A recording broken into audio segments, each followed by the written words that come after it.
Hello everyone! Samahan niyo si Towe na tayo ay magpapaaraw. Yes.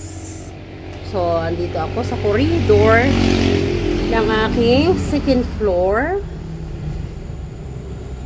At tayo ay lalabas doon. Ayan. So, tayo ay papaaraw. Ayan. So, dito lang tayo.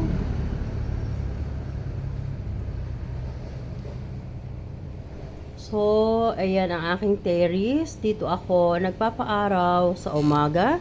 At dito rin ako nag-i-inhale, exhale. The first thing in the morning, once I get up, before I have to prepare my growing julienne breakfast, so I have to do my inhale exhale at least 5 minutes inhale exhale, no, para lang ma-drain off yung mga negative energy na nasa respiratory natin, no, na nag-gain natin habang tayo ay natutulog sa gabi. And yes, lahat ng tao ay may ganon. So kaya importante ayun, nag-inhale exhale tayo sa umaga. Yes. So, for sure naman, lahat alam kung paano mag-inhale, exhale, ano? So, huminga ng malalim at release. Hinga ng malalim, release. That is inhale, exhale, no? So, yung mga, excuse me.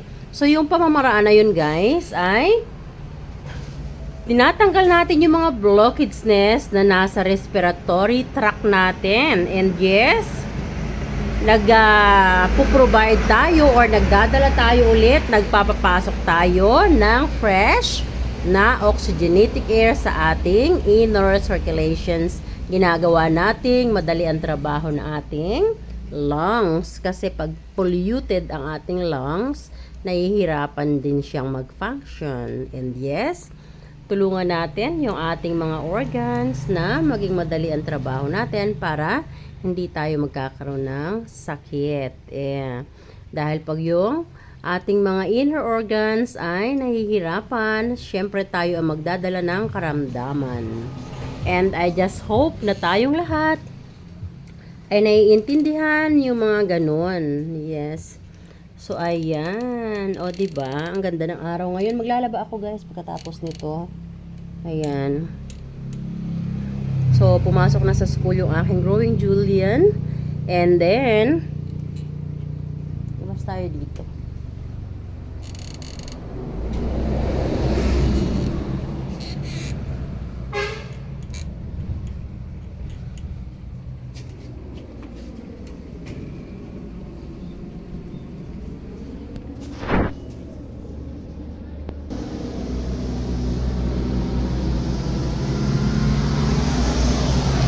So, ayan. Ang ganda, oh.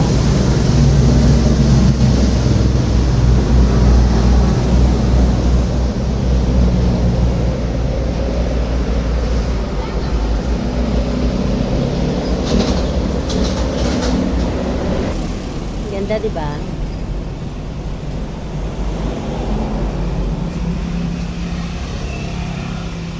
So, ayan mga guys. Ito ang aking terrace. So, ito ang aking stress reliever. Siyempre, hindi naman tayo laging stress, no? Kaya lang, siyempre, sa buhay natin, parang normal na yung may kasamang slightly stress, diba?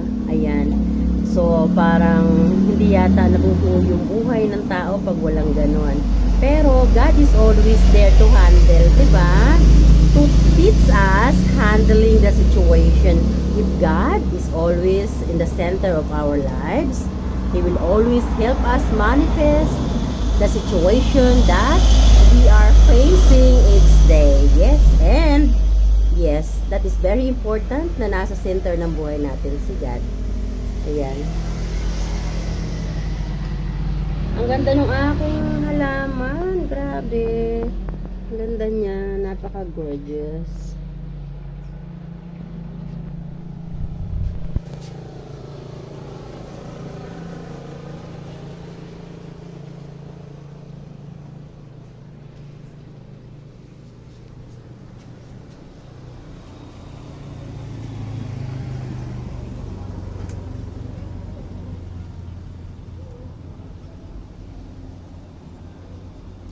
Meron pa siyang bubot, oh. O, diba?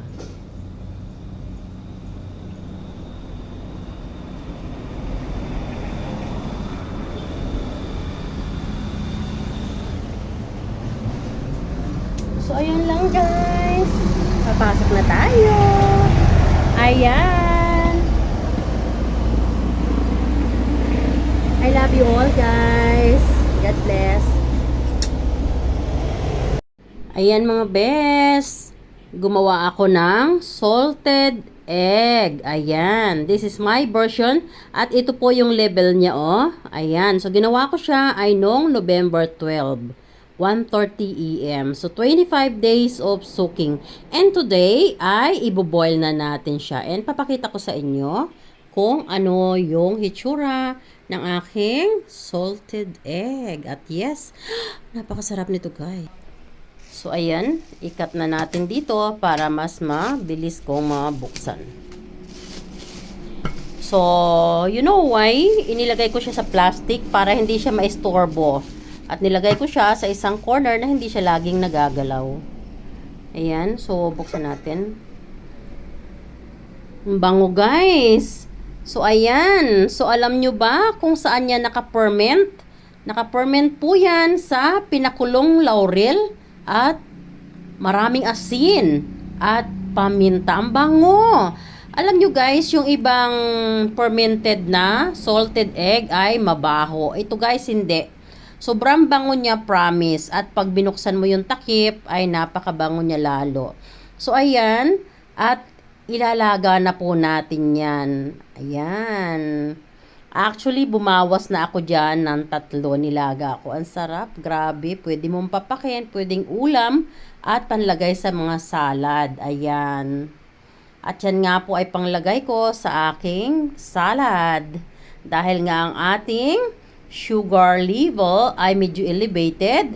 So, sometimes nagsasalad lang talaga ako. But at the same time, yung aking shirataki rice ay should be maintained all the time. And yes, nakikita nyo ako nagra-rice. That is shirataki rice. Yes. At ito, ang aking fermented na salted egg ay napakasarap sa aking shirataki rice. Especially bagong saing siya. Ayan, ang sarap niyan guys, no? So, ayan. Pakita ko sa inyo. Ayan. So, ipakikita ko ulit sa inyo ha, mamaya pagkalaga ko. Bango guys, promise. So, nakita nyo yung mga laurel, oh. Let me take the laurel. Ayan. Oh. And then, yung mga sa ilalim ay marami yan. Ayun. Marami siya at pamintang buo. Ayan. So, nakumpleto na po yung soaking days niya. Ayan. So, kaya pwede na nating i-boil. So, maya-maya lang ay i-boil na natin yan. And, I will show you ng outcome ng ating masarap na salted egg. Ayan. So, alam nyo guys, mas masarap talaga gumawa ng salted egg natin. Napakabango pa. Ayan. So, yan yung pamamaraan ko ng paggagawa ko ng aking salted egg.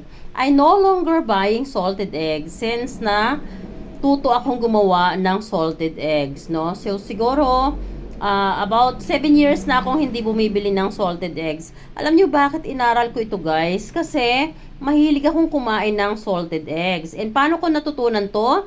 Sa mga kasamahan kong taga-China, sa Singapore. Yan, gumagawa kasi sila ng sarili nilang salted eggs. Yes. At inilalagay nila sa kanilang siopaw. Yes, pag sila ay gumagawa ng siopaw na pambao namin sa trabaho namin. So, yun, napanood ko and then nag-registered naman sa mind ko. And then when I back home, I tried to do it. Yes. Kaya naman nandito na ako sa Pilipinas ngayon.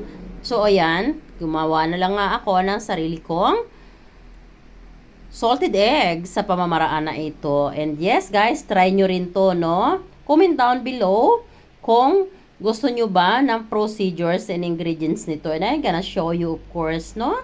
So, ayan. Ang sarap niyan, guys. Promise. O, ayan. So, iboboil na natin, ha. Just a minute. Ayan. May salted egg after 25 days of soaking. So, ayan yung label niya. And today, let's open it. Jaran! Bango!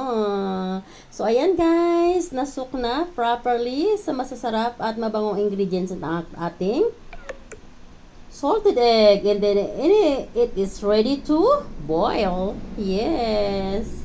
Ayan. So, boil na natin yan. Meron na tayong salted eggs.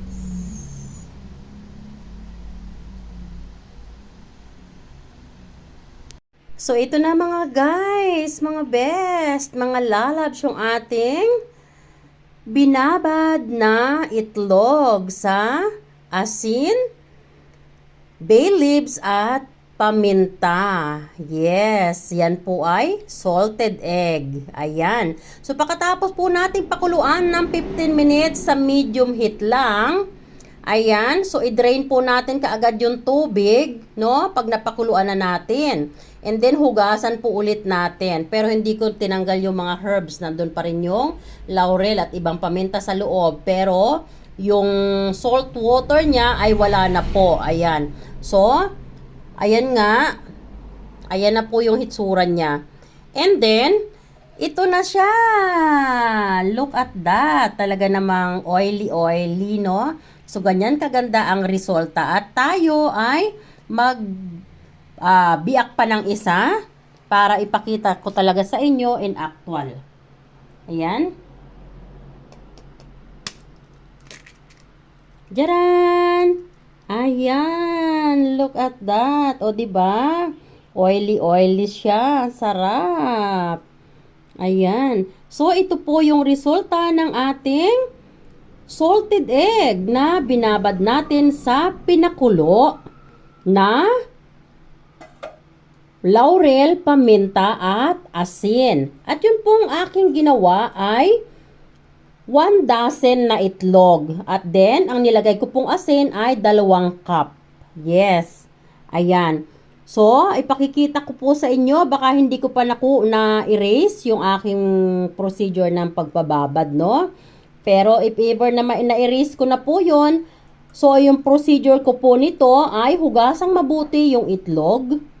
Hugasan munang mabuti yung itlog, no? Bago ilagay sa pinakulo. And take note, yung pong pinakulo natin na laurel, paminta at 2 cup na rock salt. Ang tubig po natin nun, ay dapat more than dito, no? Dapat nakalubog po talaga yung ating egg. Mas mabuti po na yung ating pagbababaran ay maliit lang, nakasyang-kasya lang yung quantity ng itlog. Dahil pag masyado pong malaki ang ating pagbababaran, hindi natin ma-achieve yung size na pwedeng paglagyan ng itlog na tama lang. So, kung yan po pag binabad natin ay lulutang siya. So, make it sure na meron tayong pampabigat para totally nakalubog talaga yung mga itlog doon sa ating salted na water with laurel and paminta. Ayan, at napakasarap nga, ano? So, ayan guys, tingnan nyo naman. Ayan, ang sarap.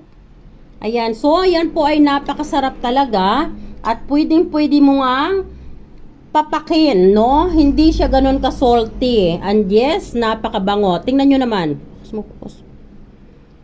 Tingnan nyo guys, very oily. Ayan. Ayan, oily yung ating egg yolk.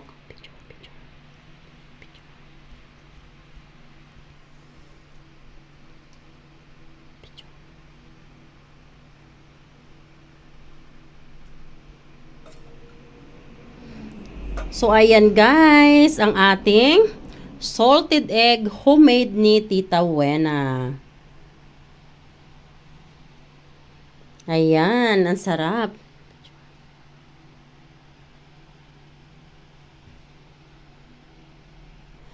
So, ayun lang guys. Dito na natin tatapusin ang video and I hope na mayroon na naman akong na-share sa inyo na very informative at talagang masasarapan ang inyong buong pamilya. Masarap din ito guys sa panglagay sa salad at breakfast. Ayan. Thanks everyone for watching.